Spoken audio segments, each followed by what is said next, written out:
Bonjour à tous, donc cette vidéo elle a pour but de vous apporter plus de clarté pour vous aider à comprendre comment les tocs se maintiennent. Ça va être un préalable pour pouvoir vous en libérer ensuite. Donc justement, hop, je reprends ma pyramide connaissances, compétences, habitudes. Donc on l'a vu précédemment, les connaissances ce sont un préalable à la constitution de compétences de gestion du TOC qui vont ensuite devenir des habitudes au quotidien. Donc l'idée de cette vidéo, simplement, c'est de se placer en bas de la pyramide et de vous fournir des connaissances supplémentaires pour vous aider ensuite à passer à l'action. Donc déjà, on définit les choses très simplement. Obsession, pensée intrusive, pensée obsessionnelle, ce sont la même chose, donc je vais les utiliser comme synonymes. Ce sont des pensées spontanées, automatiques qui s'imposent à vous, qui sont gênantes et anxiogènes et qui portent sur une catastrophe que vous avez peur de provoquer, ou sur un préjudice que vous craignez de porter à quelqu'un. Les obsessions, ce sont des pensées pénibles, des pensées, des sensations, des images qui vous viennent à l'esprit d'une manière répétitive. Elles peuvent apparaître contre votre volonté, et vous pouvez aussi les trouver répugnantes, reconnaître qu'elles sont dénuées de sens, ou estimer qu'elles ne correspondent pas du tout à votre personnalité.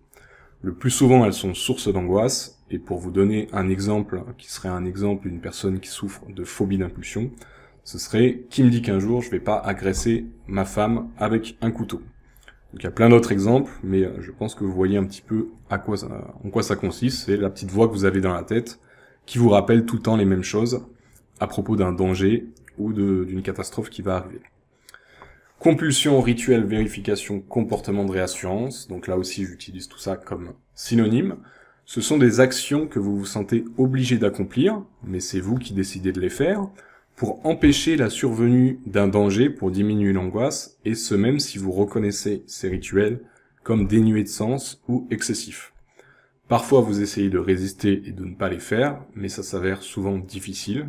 Vous pouvez ressentir une anxiété qui ne diminue pas tant que l'acte n'est pas accompli. Donc on verra plus tard comment faire pour quand même ne pas faire ces rituels, mais c'est vrai que sur le moment, quand on vous diagnostique un TOC, c'est que vous avez des difficultés à ne pas faire vos rituels. Ces rituels, ils peuvent être moteurs, portés sur le monde extérieur, donc par exemple, bien aligner des objets, ou vérifier la porte, ou vérifier autre chose, mais ils peuvent être aussi mentaux. Il y a des vérifications mentales aussi. Je vérifie que j'ai pas agressé quelqu'un, dans le cas d'une phobie d'impulsion. Je vérifie que j'ai pas dit une bêtise. Voilà, il y a des vérifications mentales comme ça, des choses que vous faites pour vous rassurer aussi. Pour donner d'autres exemples, un rituel moteur, ce serait vérifier sur internet que les gens qui souffrent de phobie d'impulsion ne passent jamais à l'acte, et vérifier dans ma mémoire que je n'ai jamais souhaité de mal à ma femme, ça serait plutôt un rituel mental. Et voilà, un peu les clichés des rituels du TOC, ça va être de vérifier que la porte est fermée, que la lumière est éteinte, se laver les mains, compter jusqu'à 10, etc. Les obsessions et les rituels mentaux, qui sont une partie des rituels, on l'a vu ici, sont tous les deux des pensées. Donc il va falloir apprendre à bien les distinguer. Je vous ai fait un petit tableau là-dessus pour bien les distinguer. Les obsessions, ce sont des pensées intrusives et involontaires, qui apparaissent indépendamment de votre volonté, qui vont augmenter l'anxiété, alors que les rituels mentaux sont des actes mentaux, mais volontaires que vous faites volontairement pour essayer de diminuer votre anxiété. Donc les obsessions, typiquement, ça va être des pensées obscènes, blasphématoires, insensées, des images de violences sexuelles ou de nature répugnante. Il va y avoir des pourquoi, des comment, des questions qui sont insolubles. Il peut y avoir, par exemple, des phobies d'impulsion. Il peut y avoir, par exemple, la peur qu'un malheur vous arrive ou arrive à vos proches. Donc il y a un petit peu tout ça. Les rituels mentaux, ça va être plutôt des phrases que le sujet se répète, des prières, des séries de chiffres qui permettent de remettre les idées dans l'ordre ou d'annuler la mauvaise pensée. Ça peut être de se rejouer une scène dans l'ordre ou dans le désordre. Il y a une infinité de choses là aussi. Ça peut être vérifier mentalement qu'on n'a pas fait quelque chose de mal, etc. Mais en tout cas, ce qu'il faut retenir, c'est que le rituel mental, contrairement à l'obsession, il est volontaire et il a pour but de diminuer l'anxiété. Ensuite, un point important aussi, c'est que certaines personnes n'ont pas ou très peu de rituels moteurs, mais présentent quand même des compulsions mentales. Ça veut dire qu'ils utilisent des stratégies mentales pour se rassurer. Et souvent, c'est des personnes dont les profs ne sont pas forcément conscientes qu'ils ont un TOC, à moins qu'ils en aient parlé, bien sûr. Parce que les rituels se voient pas autant que si vous devez tout le temps vérifier la plaque ou d'autres choses comme ça qui se voient facilement. Par contre, les conséquences sont les mêmes et on va les voir juste après. Je précise aussi que ces personnes, on les appelle parfois à tort des obsessionnels purs, y compris certains thérapeutes, certains psychologues qui font cette erreur. Ce qui est important de comprendre, c'est que si vous faites des rituels mentaux, c'est aussi un TOC, pareil que si c'est des rituels moteurs. C'est simplement que ça va pas forcément se voir au niveau de votre entourage. Mais vous souffrez de TOC comme tous les autres. L'idée de l'obsessionnel pur, ce serait qu'il y ait des personnes qui souffrent de TOC et qui ont que les obsessions sans les rituels. En fait, on se rend compte qu'il y a toujours les rituels, donc il va s'agir de les identifier et de les déconstruire. Un autre point, ce sont les évitements. Alors les évitements, ils font pas partie des critères diagnostiques du TOC, c'est-à-dire que voilà, vous n'avez pas besoin de faire des évitements pour qu'on vous diagnostique un TOC, mais par contre, c'est quelque chose qu'on va retrouver dans mon expérience presque 100% des cas. Presque toutes les personnes qui souffrent de TOC font des évitements. Donc ce sont des actions que vous choisissez de faire pour ne pas vous confronter à l'objet de votre peur, de votre anxiété ou de votre angoisse. Les évitements, ils peuvent viser le monde extérieur, comme éviter des situations ou des personnes, ou aussi viser votre monde intérieur, c'est-à-dire vouloir ne pas penser à quelque chose, vouloir réduire son anxiété, etc. Ça, c'est quand vous cherchez à réduire des éléments désagréables dans votre expérience intérieure, que ce soit des émotions, des pensées, des souvenirs, des images mentales, ou quoi que ce soit d'autre. Exemple, éviter de couper de la viande avec un couteau de cuisine comme ma femme est là. Donc là, ça c'est un évitement de situation. Ou éviter de repenser à des disputes passées, évitement de penser. De façon générale, tout ce que vous vous sentez obligé de faire pour vous rassurer, pour vérifier qu'une catastrophe ne va pas arriver, ou empêcher qu'elle arrive, c'est une compulsion, alors que tout ce que vous faites pour fuir une situation, une pensée ou une émotion qui vous met en difficulté, ou qui pourrait provoquer d'autres pensées obsessionnelles, ça c'est un évitement. Donc important de bien distinguer compulsion et évitement pour là aussi amener encore plus de clarté mentale et vous aider à passer à l'action. Petite digression pour bien comprendre ce qui va suivre. Notre cerveau, il cherche à maximiser le plaisir et minimiser le déplaisir. Ça c'est le cas pour tout le monde, que vous souffrez de TOC ou pas. Notre cerveau, il est fait comme ça. Et il fait ça en favorisant le court terme plutôt que le long terme. Donc ça, c'est ce qu'on appelle un biais d'immédiateté. Un biais en psychologie, c'est un mécanisme de pensée qui va faire qu'on va pas réfléchir de façon rationnelle et qu'on va réfléchir plutôt de façon émotionnelle. Donc c'est le cas ici. Et le biais d'immédiateté, donc c'est l'idée que vous allez faire des choses qui vous font du bien à court terme, même si à long terme, ça peut vous poser problème. Un exemple pour ça, c'est une expérience qui a été faite en psychologie.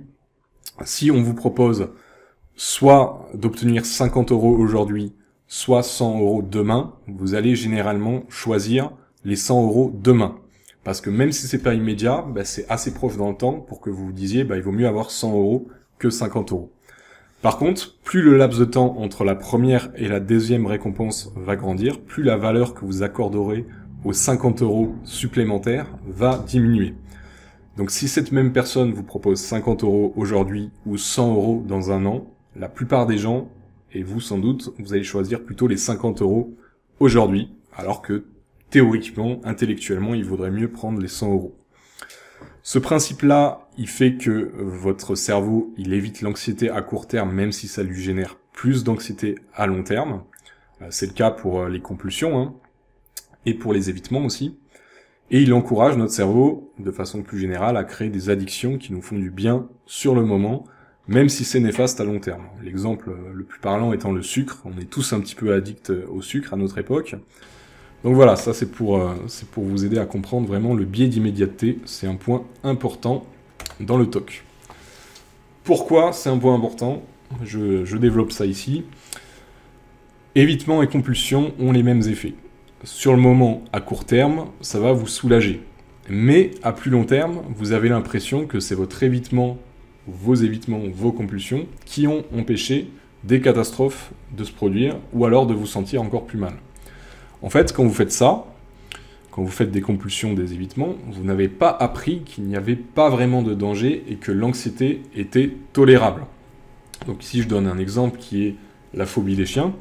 Si vous avez peur des chiens à un niveau phobique, vous allez éviter de vous approcher à moins de 5 mètres d'un chien, par exemple. Mais en faisant ça, votre cerveau n'apprend pas que dans 99% des cas, les chiens ne sont pas dangereux et qu'il n'y a rien de grave qui va se passer. Et au contraire, votre cerveau enregistre que votre évitement vous a fait du bien et il continue à vous proposer à chaque fois de re-éviter les chiens. Dans le TOC, c'est pareil, sauf que c'est pas forcément comme dans une phobie où vous avez un objet bien précis et dans le monde extérieur. Mais c'est quand même le même principe. Et dans le cas du TOC, ce qui est un peu plus caractéristique, c'est que plus vous faites des compulsions, plus vous devenez drogué à la réassurance, comme on est tous drogués au sucre, comme je vous le disais tout à l'heure. Donc là aussi, métaphore du monstre. L'idée, c'est que le TOC, c'est comme un monstre qui se nourrit de compulsions et d'évitements. Et plus vous le nourrissez, plus il va grossir et prendre de la place. Et quand il grossit, il vous demande de plus en plus de nourriture. Et plus vous en donnez, plus il vous demande de la nourriture, et ainsi de suite. C'est un cercle vicieux. L'idée, ça va être d'apprendre à réduire la nourriture que vous lui donnez. Comme ça, il va s'affamer et il vous demandera de moins en moins de compulsions. Ce qu'il faut comprendre aussi ici, c'est que le TOC, il implique le système limbique dans le cerveau. C'est-à-dire qu'au niveau émotionnel, c'est au niveau émotionnel que ça se passe, c'est pas uniquement au niveau intellectuel. C'est-à-dire que vous avez beau savoir tout ce que je vous dis là, le savoir ne suffit pas, il va falloir passer à l'action pour que votre cerveau intègre émotionnellement qu'il n'y a pas de danger ou que le danger a été surévalué. Super important, parce que sinon on pourrait se dire il suffit de comprendre ce qui se passe pour que ça s'améliore. Or, c'est pas du tout le cas. Il va falloir vous exposer à votre anxiété, et ça, on en reparlera plus en détail si on travaille ensemble. Donc sous forme de schéma, ça va être simplement comme ça. Alors c'est un schéma vraiment très très simplifié, mais pour pas trop rentrer dans les détails, pas trop compliquer les choses, on va dire que les obsessions génèrent l'anxiété, et que les obsessions et l'anxiété génèrent les compulsions. Et qui génèrent aussi d'ailleurs des évitements, qu'on pourrait rajouter là dans le schéma si on voulait être un tout petit poil plus précis. Ce qu'il faut comprendre en tout cas, c'est que ces compulsions, ces évitements apportent un soulagement de courte durée de l'anxiété, mais que ce soulagement favorise le retour des obsessions. Ce que je voulais expliquer, votre cerveau enregistre que les compulsions et les évitements vous font du bien et il vous repropose d'en faire en permanence. Ce qui fait que vous êtes drogué à la réassurance et que vous avez besoin d'en refaire tout le temps.